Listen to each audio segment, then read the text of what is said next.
Madam మరి semi liquid foods, liquid foods అని అంటూ ఉంటారు కదా! ఈ సెమీ లిక్విడ్ అండ్ లిక్విడ్ ఫుడ్సే సమ్మర్‌లో తీసుకోవాలి. అలా అయితేనే మంచిది అంటారు. కానీ మనం తీసుకునే రైస్ కావచ్చు, లేకపోతే కర్రీసు, చపాతీ ఇవన్నీ రెగ్యులర్‌గా మన సౌత్ ఇండియాలో ఎక్కువగా తింటూ ఉంటాం. ఇవన్నీ సాలిడ్ ఫుడ్స్ కదా! మరి ఎలా మెయింటైన్ చేయాలి ఈక్వేషన్‌ని? అంటే సెమీ ఫుడ్స్ అలా అని కాదండి. లిక్విడ్ ఫుడ్స్ కాదు. అలా అని కాదు. మన బాడీకి అన్ని టైప్స్ ఆఫ్ ఫుడ్స్ కావాలి. మనకి 5 ఫుడ్ గ్రూప్స్ ఉంటాయన్నమాట. అంటే serials, fruits, vegetables and protein food. ఎప్పుడైనా బాడీకి అన్ని న్యూట్రియంట్స్ ఉంటేనే కావాలి. ఎగ్జాంపుల్ ఫ్రూట్స్ ఉన్నాయనుకోండి. మీరు రోజంతా ఫ్రూట్స్ తింటే మీకు కావాల్సిన న్యూట్రియంట్స్ రావు. అవును. అలా మన బాడీకి కావాల్సినవన్నీ కావాలి. లిక్విడ్ కావాలి. సో మన బాడీ హైడ్రేషన్ గా ఉండడానికి లిక్విడ్ అనేది కావాలి. కానీ హ్మ్. డిపెండ్స్ అన్నమాట. ఒక్కొక్కసారి కొన్ని సిట్యుయేషన్స్ లో సర్జరీ తర్వాత కొంతమందికి before or after only liquid ఫుడే అవును. పెడతారు. అవును. And in case aged persons ఉంటారు.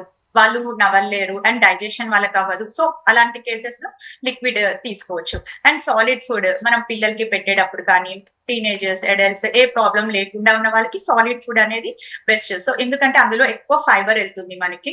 అండ్ మనకి తిన్నప్పుడు స్టొమక్ కూడా ఫుల్నెస్ అనేది ఉంటుంది. సో ఇట్ డిపెండ్స్ అన్నమాట. లిక్విడ్ అన్ని మన బాడీకి అయితే అన్ని కావాలి. Not only one liquid, semi అలా అని కాదు.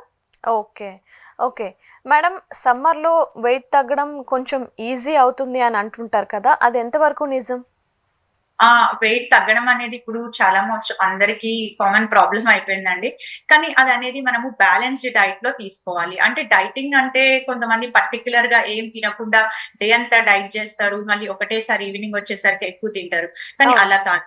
పోర్షన్ కంట్రోల్ చూసుకోవాలి. ఇప్పుడు హెల్తీ వెయిట్ తగ్గాలి అనుకుంటే అందులో మన డైట్‌లో ఎలా ఉండాలి అంటే ఎక్కువ ప్రోటీన్ అండ్ ఫైబర్ ఫుడ్ అనేది ఉండాలి. కార్బోహైడ్రేట్ తక్కువ ఉండాలన్నమాట.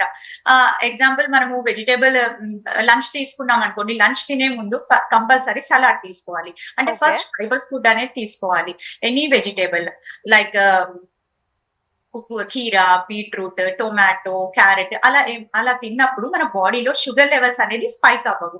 సో ఫైబర్ ఫుడ్ ఎక్కువ తీసుకున్నప్పుడు, ప్రోటీన్ ఫుడ్ ఎక్కువ తీసుకున్నప్పుడు అండ్ బ్యాలెన్స్డ్ మీల్ తీసుకోవాలి. ఎగ్జాంపుల్ మన ఫుడ్ లో రెయిన్బో కలర్స్ లా ఉండాలి. అంటే అన్ని ఉండాలి. కార్బోహైడ్రేట్ ఉండాలి ఎనర్జీ కోసం, ప్రోటీన్ ఉండాలి, ఫ్యాట్ ఉండాలి. సో మన మీల్ అనేది మంచి బ్యాలెన్స్డ్. మనకి కావాల్సిన ఇప్పుడు ఏమవుతుందంటే అందరూ కావాల్సిన క్యాలరీస్ కంటే ఎక్కువ క్యాలరీస్ తింటున్నారు. సో అంతే మనం మళ్ళీ ఖర్చు ఇంపార్టెంట్ కూడా ఖర్చు పెట్టాల్సిన ఇంపార్టెన్స్ ఉంది. కానీ అవును. అలా చేయట్లేదన్నమాట. సో అలా వెయిట్ గెయిన్ అయిపోతున్నారు.